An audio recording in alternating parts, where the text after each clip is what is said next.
Allez, bonjour les amis turfistes.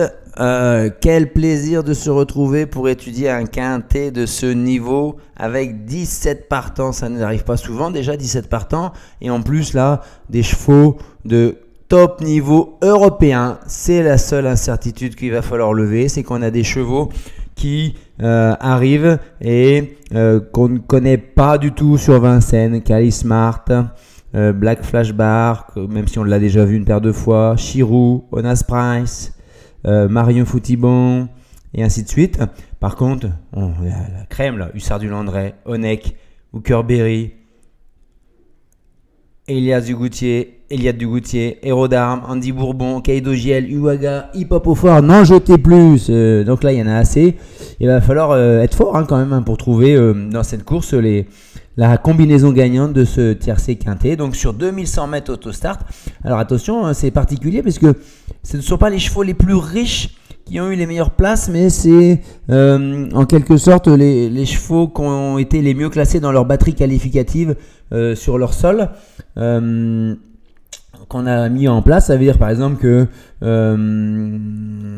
là, Happy Valley, Hokkaido Giel se retrouvent en deuxième ligne alors qu'ils ont plus de gains que de chevaux de la première ligne. First Blood, Chirou, et ainsi de suite. Donc c'est un peu une configuration un peu particulière.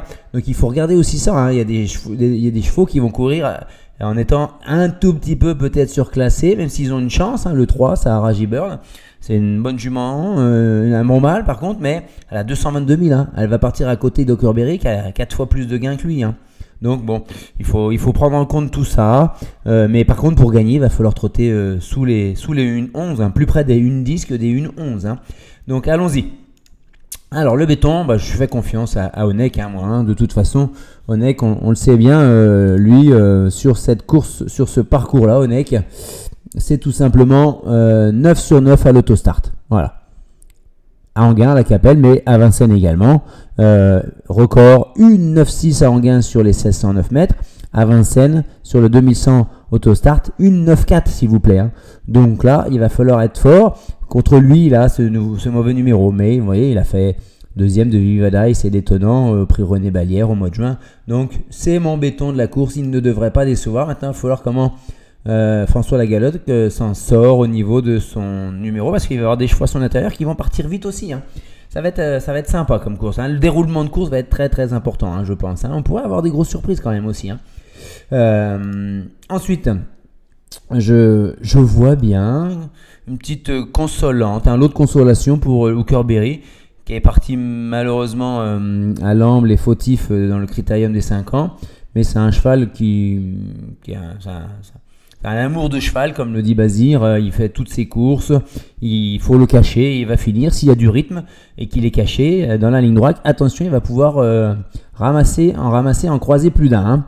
Ensuite, là, je prends un très très gros risque et un vrai coup de poker avec Andy Bourbon. Je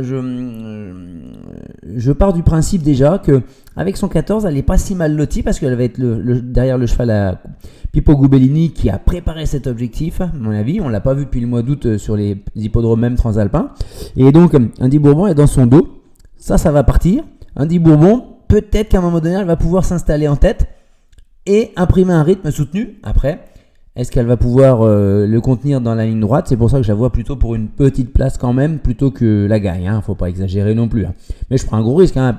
Andy Bourbon, 40 contre 1. Et ça sera plus près des 60 que des 40, je pense, hein. Donc Andy Bourbon, et en plus, si on va voir un petit peu son palmarès à Andy Bourbon, regardez, sur les courses avec à moins de 2500 mètres, je crois, et ben voilà, elle est toujours à l'arrivée dans des chronos. 1-10-1, 2100 mètres, Vincennes autostart, hein. Elle battait ce jour-là des chevaux de son niveau, c'était quand même en juillet 2021, mais 1-10-1 s'il vous plaît, en tête, plein gaz. Donc là, c'est qui même me suivre si elle arrive à prendre la tête, hein.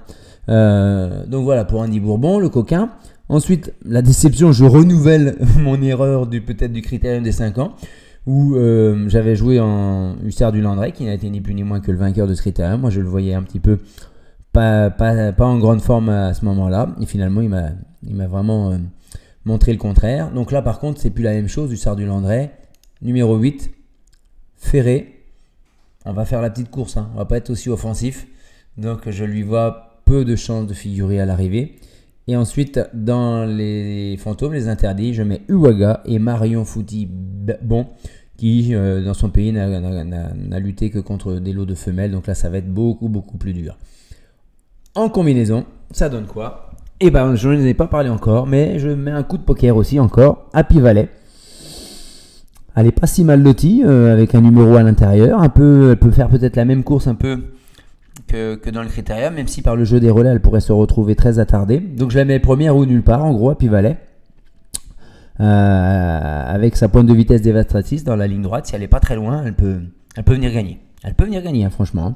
On va voir comment Jean-Philippe Dubois est luné et quelles sont ses motivations pour cette course-là, quoi, hein. Ensuite, je tente un deuxième coup de poker avec Black Flash Bar, avec Santo Molo de l'écurie de Pippo Gubellini, qui quand même a croisé le fer avec des super juments, hein. Il était venu déjà chez nous, une femelle d'ailleurs, pardon, elle était venue chez nous déjà cet hiver, dans le critérium, dans le Q3 pour le prix d'Amérique, et elle était pas très loin, une 10-6, Onek une 10-4, Hussard Landry une 10-5, Hockerberry une 10-5.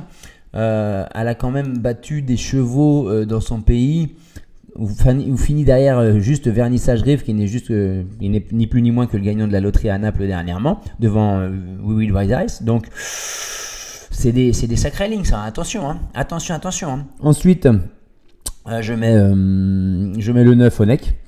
Je pense que sa place, elle est là, hein. Elle est dans le couplet gagnant. Le 4 Hockerberry. Le 13, alors là on y va avec Héros d'Armes, le Bazir. J'aurais tendance à dire Bazir, il faut qu'il montre tout encore à ce niveau-là, hein. Certes, il était dans le 2-2 Onek dans le dernier tournant du critérium des 5 ans, mais il a encore jamais de belle victoire au niveau groupe 1. Donc là, il va falloir qu'il prouve qu'il a la classe pour aller avec eux, hein. Le 6, Chirou, qui a lui aussi battu des très très bons chevaux, hein. Il a battu On Ice Price, hein. Et On Ice Price, c'est mon suivant dans la liste, hein, ou juste après, je l'ai mis au bout, parce qu'il est un peu moins en forme apparemment. Mais On Ice Price, dans son pays, il a battu Vernissage Griff, lui, carrément, sur 1609 mètres. Donc c'est un cheval qui a de la vitesse, et c'est pour les Suédois, c'est lui qui a pour les Scandinaves, les Suédois, c'est lui qui a la meilleure chance de faire jeu égal avec les Français, hein. Et j'ai intercalé entre Andy Bourbon. Voilà. J'ai pris des risques. J'ai pas mis mon hip-hop au fort.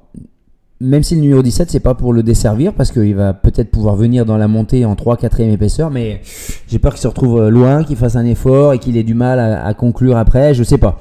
Voilà. Voilà les amis, j'espère que ça va toucher quand on se retrouve. En tout cas, c'est tout sauf un quintet de Black Friday là, hein. Donc là, profitez-en, il y a une superbe réunion et à très bientôt.